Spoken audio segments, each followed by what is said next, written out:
Okay, my topic is all about the Mangyan people way of life.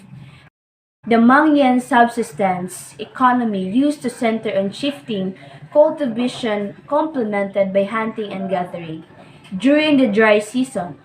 So, the men hunted monkeys, deer, tamaraw, and especially wild pigs. During the rainy season, they used traps. Okay.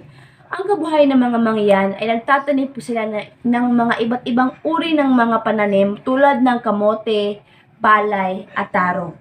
At nabibitag din sila ng mga maliliit na hayop at baboy ramo. At marami ding nakatira sa malapit na nagkikipag-ugnayan sa mga Pilipino sa mababang lupain at nagbebenta din sila ng mga pananim tulad ng saging at tuya. He gathered honey and beeswax while the women gathered root crops. They were done in very controlled number and in groups because of their fear the labang.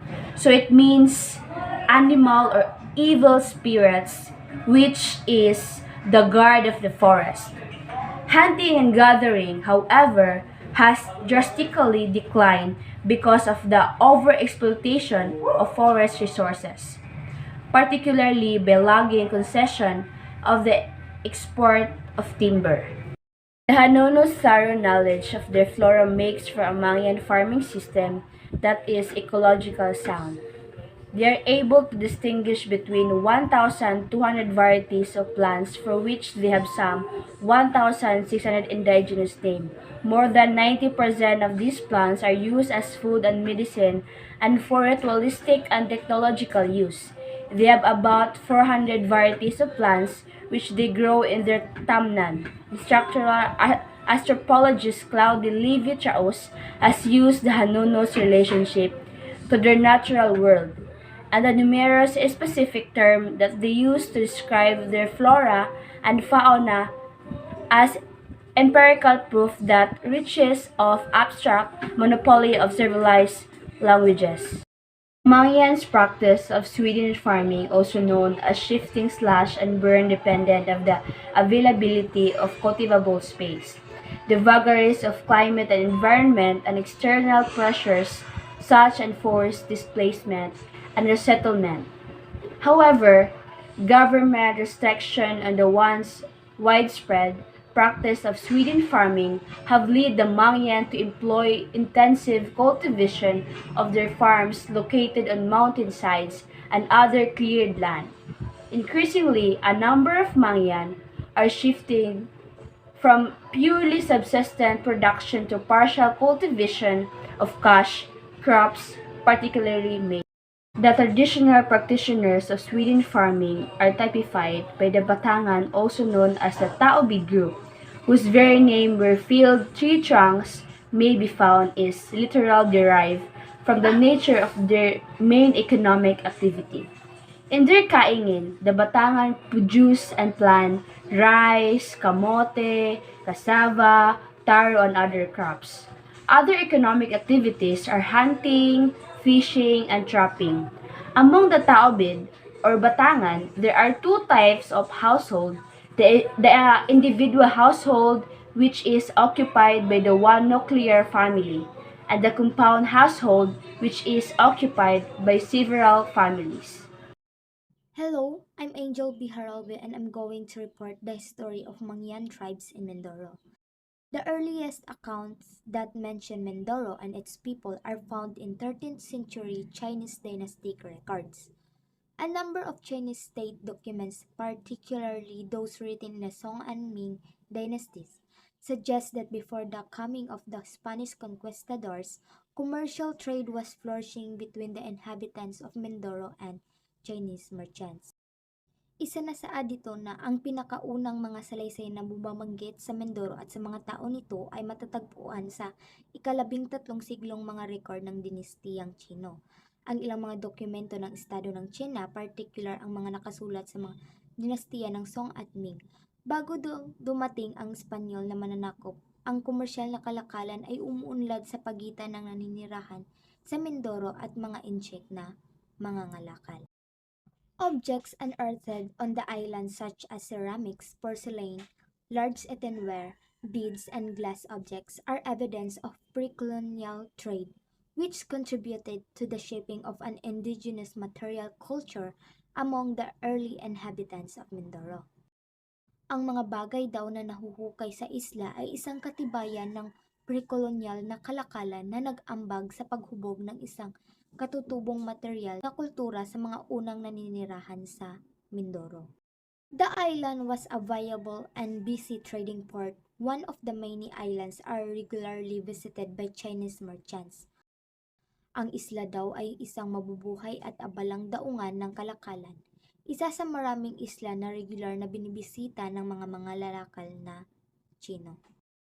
Chowjakwash Chowfanchi, written in 1225. mentions the island of Mai, believed to be the ancient name of present-day Mindoro. Other names associated with the islands include Mait, Minolo, Mintolang, Mangyansan, and Kamayan. Mait is believed to be an old Chinese term meaning gold. There are also Chinese references to the term Mangyan, or that which sounds like the present-day word. Ang Chowfanchi ni Chow Chongqua na isinulat noong 1225 ay binabanggit ang isla ng Mait na pinaniniwalaan daw sinaunang pangalan ng kasalukuyang Mindoro. Ang iba pang mga pangalan na nag-uugnay sa isla nito ay ang Mait, Minolo, Mintolang, Mangyansan at Kamayan. Ang Mait daw ay pinaniniwalaan ng mga Chino na nangangahulugang ginto. Mayroon ding mga sangguniang Chino sa terminong Mangyan o yaong parang kasalukuyang salita. Anthropologists observe that unlike the belligerent ethnic groups in Cordillera and Mindanao, the Mangyan generally decline to resort to violence, an attitude that may be the product of their egalitarian social organization. The Mangyan word limu, meaning fear of strangers, spirits, and violence or confrontation, reflects the Mangyan norm of non-aggressiveness. Inoobserbaran ng mga anthropologists daw na hindi gaya sa ibang mga agresibong katutubo, ang Mangyan daw ay umiiwas sa kahit anumang gulo. Ang salitang Mangyan na limu ay nangangahulugang takot sa tao, espiritu, at kahit anong bayolente o konfrontasyon na sumasalamin na ang mga Mangyan ay hindi agresibo. During the Spanish colonial period, tremendous pressure was brought to bear upon the lives of the Mindoro natives, who found themselves the object of contention between two armies fighting for domination. As a result of the Moro-Christian wars, the Mangyan of Mindoro were taken captives, sold as slaves, and sometimes killed without mercy. Noong panahon daw ng kolonyal ng Espanyol, napakalaking panggigipit at takot ang dinala sa buhay ng mga katutubo ng Mindoro, na natagpuan ang kanilang mga sarili na pinagtatalunan ng dalawang hukbong naglalaban para sa dominasyon. At ang resulta nito ay ang digmaang Moro-Kristiyano. Ang mga Mangyan daw ay dinalang bihag, ipinagbiling bilang mga alipin at kung minsan ay pinapatay ito ng walang awa. A malaria epidemic made condition even worse. For almost 333 years, Of Spanish rule in the Philippines, the Christian-Muslim wars continued intermittently on the islands with the Mangyan suffering extreme pain and privation. Nang dumating daw ang isang epidemya ng malaria ay mas lalong nagpalala ng mga kondisyon. Para sa karamihan ng 333 years, ng pamumuno ng mga Espanyol sa Pilipinas, ang mga digmaang Kristiyano-Muslim ay nagpatuloy ng paulit-ulit sa isla kung saan ang mga Mangyan ay nagdurusa ng matinding sakit at kawalan. I have a trivia about in Jose Rizal's Noli Me Tangere or Touch Me Not in 1887. There is a reference to Mindoro as a place of refuge. The novel's fugitive hero Elias is urged by his sweetheart Salome to escape with her to her homeland of Mindoro. May pagtukoy sa Mindoro bilang isang kanlungan. Ang takas na bayani daw ng nobelang Noli Me Tangere na si Elias daw ay hinihimok ng kanyang kasintahan na si Salome na tumakas kasama niya sa kanyang tinubuang bayan kung saan ay ang Mindoro. When the Spanish regime ended, the colonization of the Mangyan continued and their marginalization with the rest of the other Philippine groups grew apace with the imposition of American colonial rule in the archipelago. Pagkatapos daw ng pananakop ng Espanyol sa Pilipinas ay patuloy pa rin itong sinasakop ng taga-ibang lugar kung saan ay ang mga Amerikano. The establishment of free trade between the United States and the Philippines in 1909 encouraged the local production of copra, sugar, and abaca for export to the mainland. In Mindoro, the shy, withdrawn, and hard-working nature of the Mangyan came to the attention of American entrepreneurs who saw their potential as a labor force, particularly for the cash crop economy encouraged by the Free Trade Agreement. Isinasaad dito na ang pagtatag ng malayang kalakalan sa pagitan ng mga Amerikano at Pilipinas noong 1909 ay nag-udyok sa lokal na produksyon ng kopra, asukal at abaka para iluluwas sa mainland. Sa Mindoro, ang pagiging mahiyain, umaatras at masipag na Mangyan ay nakuha ng atensyon ng mga negosyanteng Amerikano na nakikita ang kanilang potensyal bilang lakas sa paggawa, particular para sa ekonomiya ng crush crop na hinikayat ng kasunduan sa malayang kalakalan. The Mangyan presence in Mindoro was designated as a special province by the American Colonial Authority in 1902. This meant that an American was to remain as Mindoro governor, and Filipinos in the islands would not be able to elect a representative to the Philippine Assembly in 1907. Ang presensya ng mga Mangyan sa Mindoro ay italaga bilang isang espesyal na lalawigan ng kolonyal na otoridad ng Amerika noong 1902. Nangangahulugan ito na ang isang Amerikano ay manatiling bilang gobernador ng Mindoro at ang mga Pilipino sa isla ay hindi makakapili ng isang kinatawan sa Philippine Assembly noong 1907. Characteristically, the Mangyan avoid trouble at all costs, sometimes losing territory they have long occupied. In the process, they continue to face instability in their living conditions and economic dislocation. Iniiwasan ng Mangyan ang gulo sa lahat ng paraan, kung minsan ay ito ang naging dahilan ng nawawalan sila ng teritoryong matagal na nilang sinasakop. Sa proseso, patuloy silang nahaharap sa kawalang tatag sa kanilang mga kondisyon na pamumuhay at dislokasyon sa ekonomiya. Now, I will discuss the Mangyan handicrafts and arts.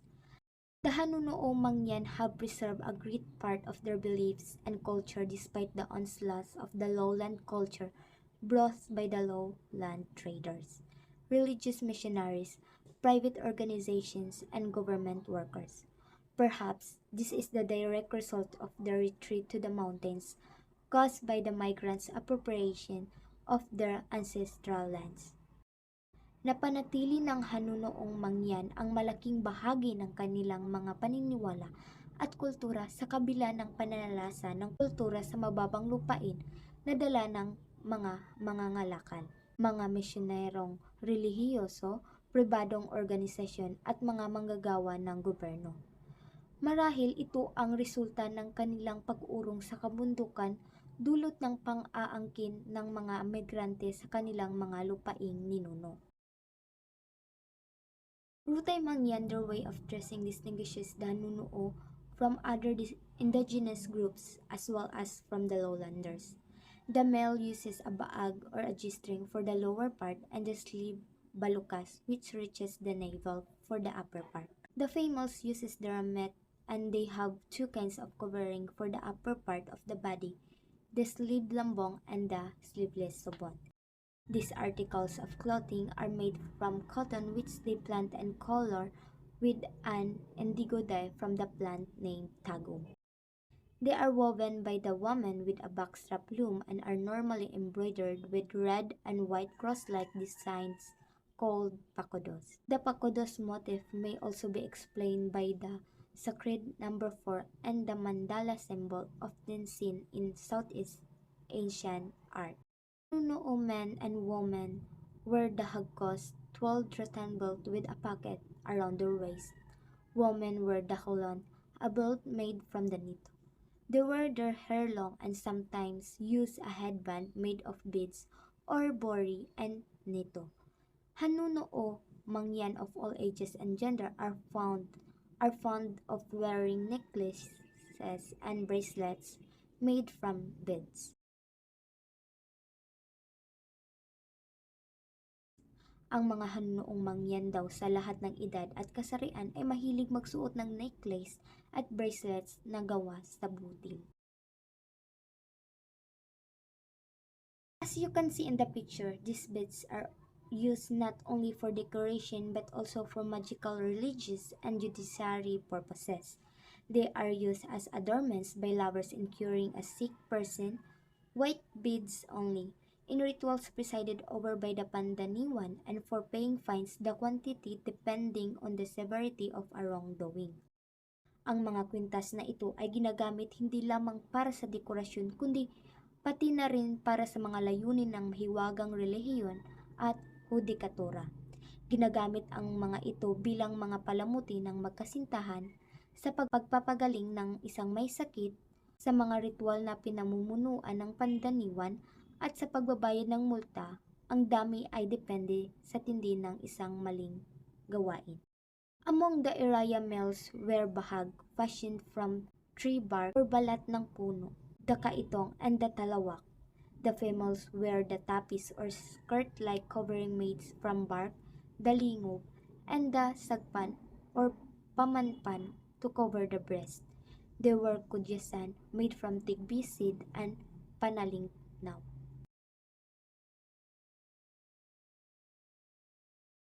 Some Ratagnon males still wear the traditional loincloth, and the women wear a wrap-round cotton cloth from the waistline to the knees. They wear a breast covering from nito or vine. The males wear a jacket with simple embroidery during gala festivities and carry flint, tinder, and other paraphernalia for making fire. They also carry betel chew and its ingredients in bamboo containers. Strings of beads or copper wire may adorn their neck. Both men and women wear coils of red-dyed rattan at the waistline. Among the Hanuno men forge and repair blades for knives, axes, bolo or long knives, spears, and other bladed instruments. Women traditionally spin, dye, and weave cotton cloths for clothing and blankets.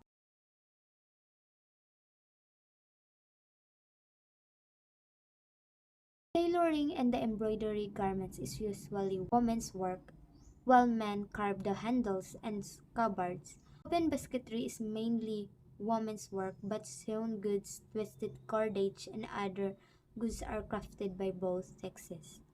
Ang pagtatahi at pagbuburda ay karaniwang gawain daw ng mga babaeng mangyan at ang mga lalaki naman ay ang paggawa ng mga takip sa mga kanilang bolo, sundang, kutsilyo at iba pa. Pero ang mga sewn goods, twisted cordage at pang mga produkto ay ginagawa ng parihong kasarian. Basket making is well developed among the northern Iraya and southern Hanunuo groups. The Iraya have the hexagonal household basket, which is always made in small sizes from 18 to 20 centimeters in diameter. The materials are soft, using narrow strips of the bori palm leaf which are then overlaid with nito strips. Ang paggawa ng basket ay mahusay na binuo sa mga hilagang Iraya at timog na grupo ng Hanunuo. Ang Iraya ay may hexagonal na basket ng sambahayan na palaging ginagawa sa maliliit na sukat mula 18 at hanggang 20 sentimetro ang lapad. Ang mga materyales ay malambot gamit ang makitid na mga piraso ng bori palm leaf na pagkatapos ay binalot ng mga piraso nito. Another Iraya basket is the open grain basket made from bamboo strips which are first blackened and dried. Variation in the weaving process produce the many designs of the basket. The Hanuno baskets are small, fine, and leather-like in texture. Various designs such as the pakodos or cross pattern are created with split nito or red-dyed bori laid over strips of bori. The base of the basket is square but the mouth is round. Other types of Hanunuo basketry include purses and betel nuts carriers, which come in round, polygonal, and other shapes.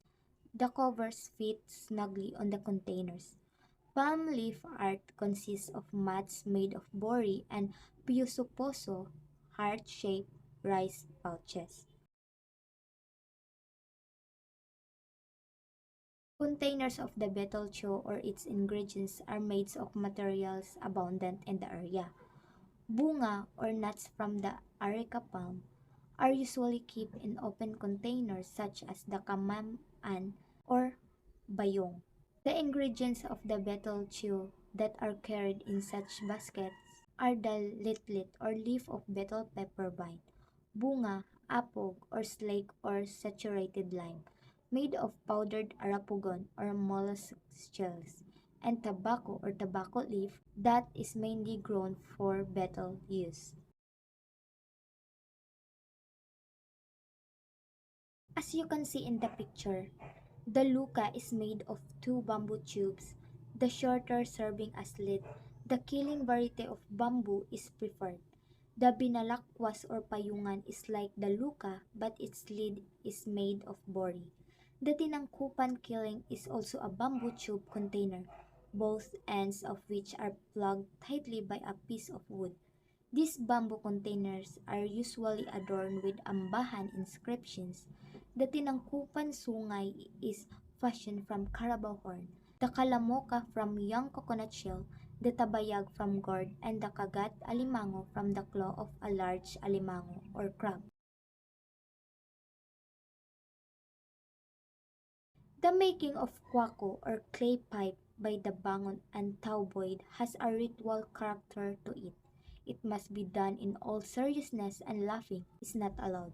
When the clay ball has been shaped, it may be ornamented with etchings before it is dried under the sun and baked above a fire to harden it. Handle or shanks in a thin hollow bamboo stem. So the next topic I'm going to discuss is all about the beliefs and practices. The Hanono Mangyan believe in the mahal na makaako who gave life to all human beings merely by gazing at them. They believe that the university called Sinukuban, or that which is covered, or kalibutan, the whole surrounding, has a globular shape like a coconut. So all beings, visible or invisible, live in the space. The stratum of the earth is called the Usaka Daga. Daga means land, is surrounded by a border area which is dagat or sea. So beyond the sea is the edge of the university covered with thick woods and rocks. Ang mga hanuno ay nagbigay ng malaking paggalang sa kanilang mga yumaong kamag-anak. So, ang mga kaluluwa ng huli ay madalas na humihingi ng tulong sa panahon ng karamdaman o para sa masaganang ani. So, sa paminsan-minsan, inihahanda ang mga handog para sa kanila. Sa panludan, ang mga buto ng isang kamag-anak na hinukay ng isang taon pagkatapos ng libing at pagkatapos ng panahon ng pag-aani ay inilalagay sa bahay at nag-aalok ng pagkain. Pagkatapos ng isang linggo, ang buong komunidad ay iniimbitahan sa isang ritual na pagdiriwang na kinabibilangan ng piging, ambahan, pagtugtog ng mga instrumentong pangmusika, at pagsasayaw na tumatagal ng 2 hanggang 3 araw. Ang mga host ay inaasahang makakatay ng maraming bilang ng mga baka at baboy na kailangan upang mapakain ang lahat ng mga bisita. Ang mga buto ay tinimbang at kung masusumpungan na mas magaan, ay nangangahulugan na ang espiritu ay nasisiyahan. Ang mga buto ay maaaring ilipat sa kuweba ng libingan ng pamilya kasama ng mga labi ng ibang mga kamag-anak. The spirits can be found in identified places or things. The Apo-dandom live in the water, the Apo-daga in the soil. When passing through a place, the Mangyan asked for the spirit's leave or give offerings to avoid the spirit's anger. Other spirits include the Danyu, which resides in the stone cared for by the indigenous healer. So the healer calls on this spirit to cure whoever is afflicted. Binay is a sacred female spirit, caretaker of the kalag, paray, or rice spirits. So she is married to the spirit Balongabong, who is aided by 12 fierce dogs. Erring souls are chased by these dogs and are eventually thrown in a cauldron of boiling water. Ang mga espiritu ay matatagpuan sa mga natukoy na lugar o bagay. Ang apodandom ay nabubuhay sa tubig, while ang apodaga naman ay sa lupa. So, kapag dumaan sa isang lugar, ang mga mangyan ay humingi ng paalis sa mga espiritu o nagbibigay ng mga handog upang maiwasan ang galit ng mga espiritu. Kasama sa iba pang mga espiritu, ang danyo na nanirahan sa batong inaalagaan ng katutubong manggagamot. So, ang manggagamot ay nananawagan sa espiritong ito upang pagalingin ang sinumang may sakit. So, si Binayi, ito ay isang sagradong espiritong babae. So, tagapag-alaga ng kalag, paray, or mga espiritu ng mga bigas.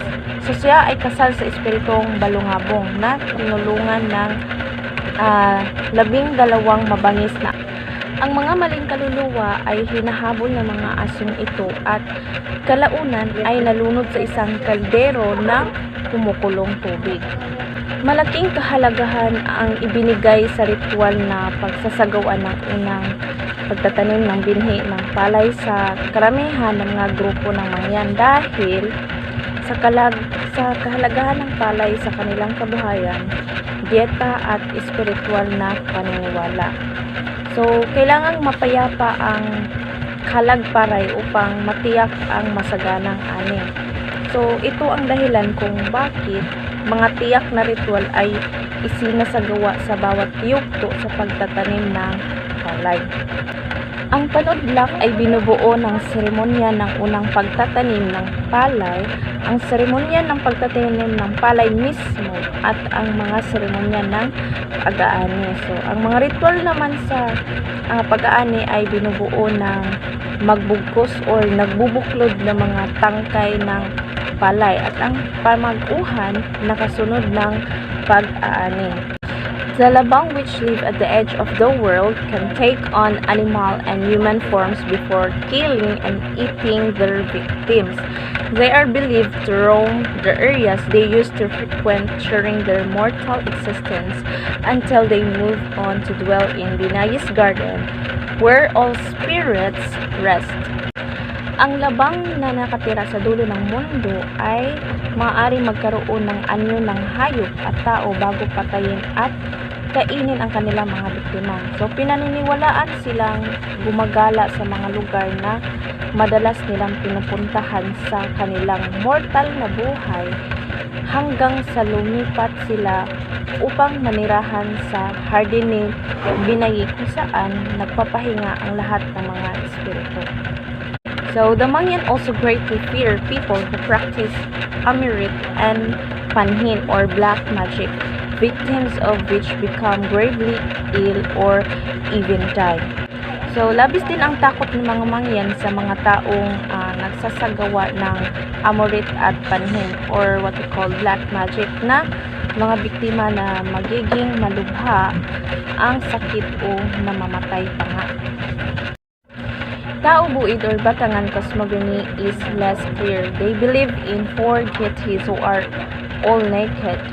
Two come from the sun and are male. Two come from the upper part of the river and are female. So they are believed to be childless. So the Paragayan or Dulang plates play an important role in their religious practices. So these plates are owned by only a few families and are considered heirlooms. So they are essential in summoning the deities to all religious and caring rituals. So ibig sabihin, hindi gaanong malinaw ang tao buid o Batangan cosmogony. So naniniwala sila sa apat na Diyos na pawang hubad, Dalawa ang nagmula sa araw at lalaki. Dalawa ang nagmula sa itaas na bahagi ng ilog at babae. So, sila ay pinaniniwala ang walang anak. So, ang paragayan o jolang plate ay may mahalagang papel sa kanilang mga gawaing pangrelihiyon.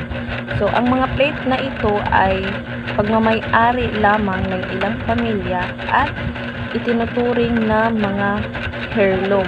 So, mahalaga ang mga ito na sa pagtawag sa mga Diyos sa lahat ng mga ritual na reliyoso at pagpapagaling. Among the Alangan, sick individuals are cured by the act of slaughtering a pig in a ritual called Agpansula Biyek. The balaunan or shaman performs the balaon or ritual for curing the sick by asking the kamuruan or good spirits for help in driving away the tampalasan or evil spirits. Sa mga alangan, ang may sakit ay gumagaling sa pamamagitan ng pagkilos ng pagkatay ng baboy sa isang ritual na tinatawag na agpansula biyek. So, ang balaunan or salamangkero ay nagsasagawa ng balaon or ritual para sa pagpapagaling ng may sakit sa pamamagitan ng paghingi ng tulong sa kamuruan or mabubuting espiritu sa pagtaboy sa tampalasin or masasamang espiritu. Social organization and customs of Mangyan people. Mangyan societies follow various customs and practices related to courtship, marriage, child-rearing, and death. There is the fundamental belief that the harmony and well-being of all the members of a community would be ensured if these customs and practices are dutifully followed. The Mangyan society is generally based on the nuclear family or single household. In some groups like Tao-Buid or Batangan, households may be a compound or composed of two or more married couples or families.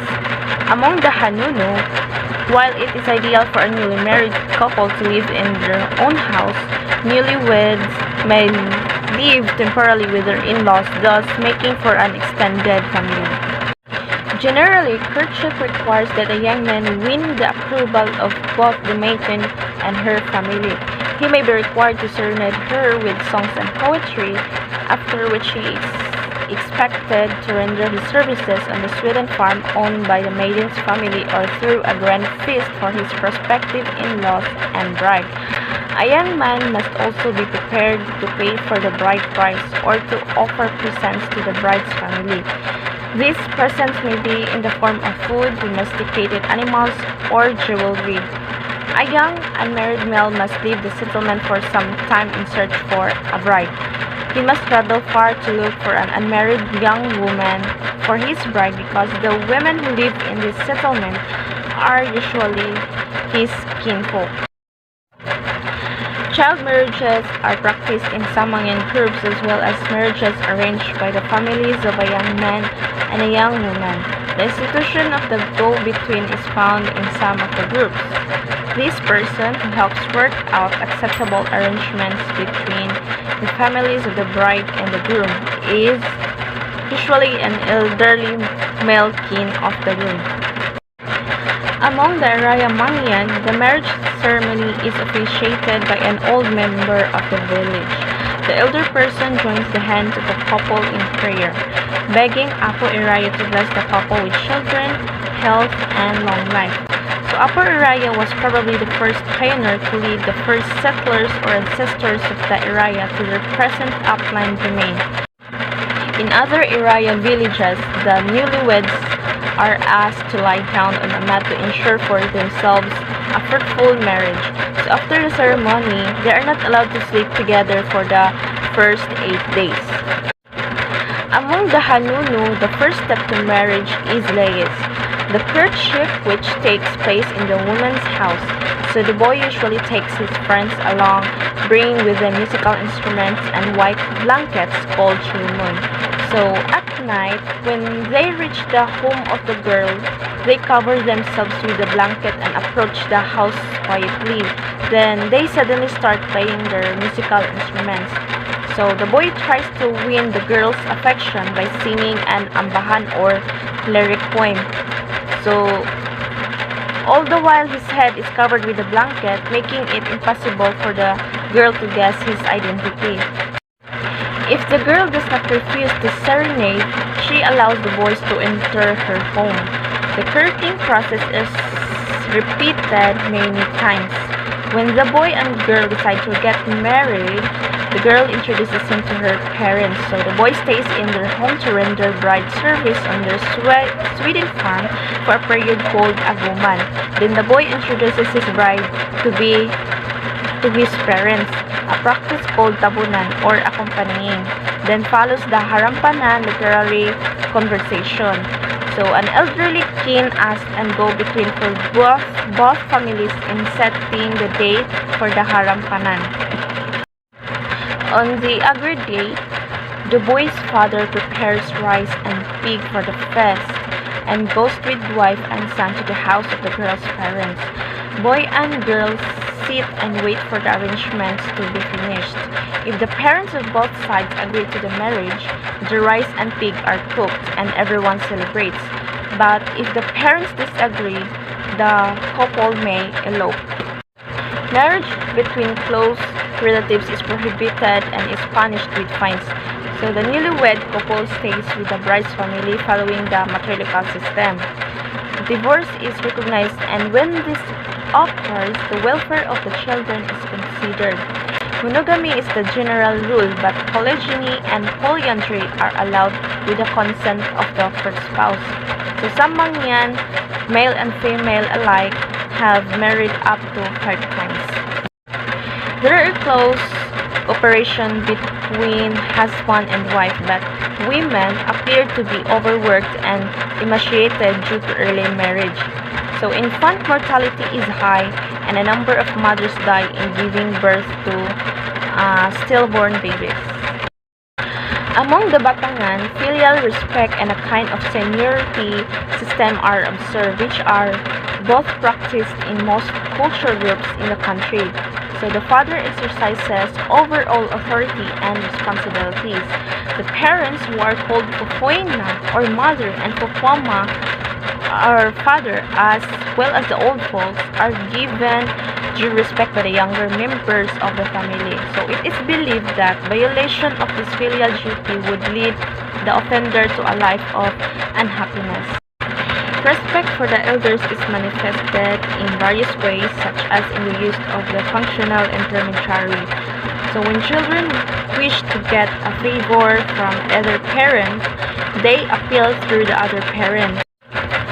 This is the rule even in public conduct. Thus, when the Mangyan want to relate to someone important, they do so through a relative or representative. This seniority, which entails respect, deference, tactfulness, and esteem, serves to stabilize and harmonize Batangan society. In the Ratagan community, similar practices of courtship, marriage, and childbearing are observed.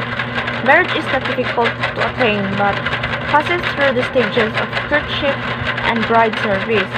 Some bride price is paid, and a costly feast may at times be held to highlight the union of two people. Ratagan parents never whip their children, who nevertheless may be severely scolded. Among the Bangon, the pregnant woman follows certain taboos. If she eats food that has been buried in a landslide, she may go into premature labor. Either one of the couple sitting at the door will make childbirth difficult. So the couple must face one another when they go to sleep. When the baby is born, the umbilical cord and placenta are hung from the tree if it is a boy, so that he will be an expert at climbing trees. So if a girl, the umbilical cord and placenta are buried so that she will know how to plant and grow kamote or sweet potato. Until they are named, the male infant is called Hag-ama and the female Hag-ina. So when the mother takes her first bath on the 5th day, she takes a torch with her to keep evil spirits away. When the baby turns 1 year old, his or her feet are dipped in the sea and a prayer is said for his or her well-being. The Mangyan observe elaborate rituals related to death and burial. The Hanguno Mangyan believe that the karadwa or soul of the dead will not rest in peace unless the proper rituals are performed and are strictly followed according to tradition. The simplest details such as position of the corpse as it lies on a mat, the rules governing a wake, the order of the participants who march in the funeral procession, or the rituals objects that are hung on the fence of the grave are some of the conditions that must be followed to ensure the eternal repose of the person's soul. If any detail of the rituals are altered by mistake or intentionally violated, a great misfortune will occur. Another belief is that evil spirits will join the mourners and eat their flesh if the rituals are not strictly followed or violated. The Banyan follow death and burial rules and taboos as well. Visitors are forbidden in the grieving family's home for the first 5 days. Anyone who does go in cannot leave the house in the next 5 days. So, if they must, they can do so only after a halal or ritual offering of a chicken. 5 days after the burial of the dead, food is offered to its soul. The people who carry the dead to its grave cannot leave their house nor communicate with others in the next 5 days unless they make a halat or ritual. 10 days after the burial, everyone concerned joins in the Hanuludan celebration, to which all the relatives contribute chicken, pig, and rice for the feast. In the evening, they hold the danyu, during which they pray for protection against evil spirits and for the soul of the dead to rest in peace. So on the first death anniversary, a Hanuludan is held again. The younger generation Mangyan have adapted more each year to the Damong or lowland culture. Some families may have a cell phone for each child of school age and MP3 players for their older children. The Mangyan that they speak has a mixture of Tagalog as a result of their schooling and their exposure to mass media. So certainly, they do not wear the bahag or loincloth or the ramit or skirt anymore, except when they wear it as a costume. So what I am going to report is about Mangyan. Mangyan dwellings, house construction, and community. The Mangyaners widen in agriculturists or shifting cultivators who live in a small or large settlements. The families that form these settlements is usually kinfolk related by blood or marriage ties. So kanang mga gipang kasal related rapod sa mga blood or marriage ties. The Irayan Mangyan live in a settlements called Guran, which have 10 houses each. A place where there are established houses is called Tingyawan, and the neighbors are called mga naon. So, ang tawag nila sa mga silingan kay mga naon. So, muna siya mga balay sa Mangyans. Kani. The other one. And this. These settlements are not permanent and are abandoned during summer, months after the harvest when they hunt inside the forest or reside near the river banks when they wait for the rainy season. So, maadto silang mga forest kay hunt sila para igo-igo pa pud makahulat sila sa ting-ulan sa next season. The temporary shelters are made of leaves and tree branches, like that cenacle lean of the agta. When death occurs in the settlement, it is abandoned for the another site.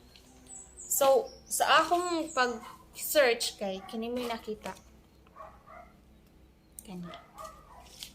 Hanuno settlements are located at quite a distance from each other, which nonetheless does not discourage the Hanuno from visiting each other's settlements. These settlements may be divided into 4 types, depending on the numbers of families, houses, and storage huts. These are the smallest settlement with 1 house with 2 storage huts. So, kani siya nga balay. Kani. Duha man ni siya gatapot. And 1 extended family, a complex settlement with 3 houses, at least 3 storage huts, inhabited in 1 extended family, at least 1 other nuclear family. A compound settlement, usually with more than 10 houses, separated into 2 distinct clusters, inhabited by the several families, at least 1 extended family. Most settlements are built on steep mountain slopes with a swidden fields nearby. So, kasagaran sa ilang kuan, daplin siya og mountain. Mga inani siya nga balay nga daplin siya og mountain.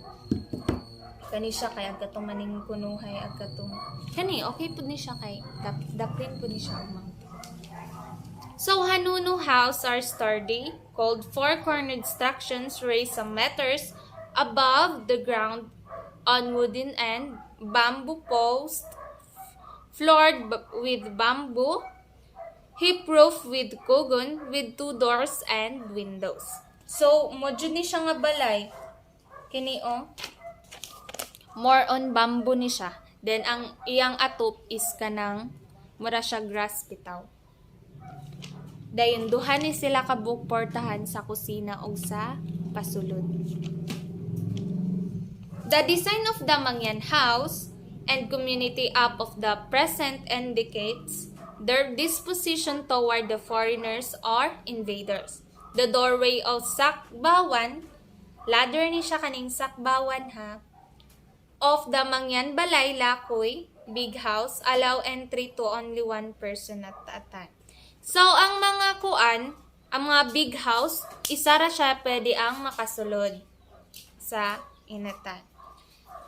The house has no partitions but has a cooking area called dapugan in 1 corner. So, parihara siya diri sa ato ha. Dapugan ra gihapon sa isa. Dapugan ra gihapon ang tawag sa kanang sa kusina. Often it also has a spacious veranda where people sit, exchange stories like magtabi-tabi sila. Parihara po day gihapon sa ato adiri nga kanang waiting shed, veranda. Mura day gihapon na siya. The house is already securely propped against the strong typhoon winds. So, ilang mga house dito kay hirap po siya na yung mga established house, Hanuno settlements. About yun siya sa mga kuan kinaraan. So, moto siya sa Mangyan dwellings, house construction, and community. So, Mangyan writing and literature. A distinct feature of Hanuno and Buhid cultures in their system of writing. Throughout the Philippine archipelago, only 4 groups continue to use pre-colonial system of writing. Experts in paleography indicate that the writings system of Hanuno Buhid in Mindoro and the Palawan of Tagbanwa in Palawan may be cultural influence from India Francisco 1963, 1964, 1971, 1973, majority of 60% of Mangyan can read and write in their indigenous system. Writing is done in bamboo stems. So, nako mga picture ani nila sa ilang mga sinulatan nga dira sa bamboo. So, mga 60% ra di ay daghan-daghan ra pud ang makabasa ug makasulat sa Mangyan. So, nakadara ang mga example sa ilang mga gitang sulat. Nakoy duha ka example.